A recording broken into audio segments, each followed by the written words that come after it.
nos travaux ont abouti sur la nécessité impérieuse de sécuriser les documents d'état civil. Et aujourd'hui, nos documents de l'état civil ne sont pas à un niveau de sécurisation souhaité. Comme deuxième recommandation, harmoniser les spécifications techniques des documents de voyage et d'identité dans l'AES. Et comme troisième recommandation, nous avons proposé de doter toutes les frontières de terminaux de lecture des documents de voyage et d'identité. Nous proposons de mettre en place un visa communautaire AES. Un visa communautaire vous permet, une fois dans l'espace AES, de vous rendre dans tous les 3 pays, alors que le visa national ne vaut que pour le pays émetteur.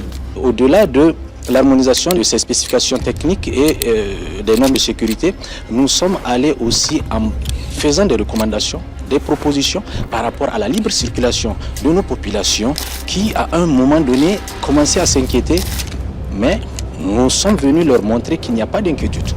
Nous allons avoir des documents beaucoup plus sécurisés que ceux que nous avons actuellement et qui leur permettront effectivement de vaquer véritablement à leur occupation au sein de l'espace, mais au-delà de l'espace AES. Alors nous nous sommes rendus compte que nous avions des systèmes disparates.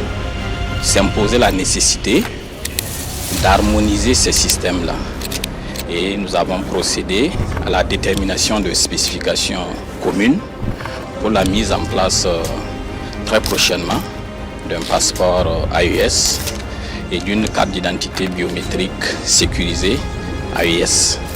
La rencontre de Bamako marque un tournant décisif dans la mise en œuvre de la vision des chefs d'État des 3 pays de mettre en place une AES des peuples, une AES dans laquelle les Burkinabés et les Nigériens seront chez eux au Mali et inversement.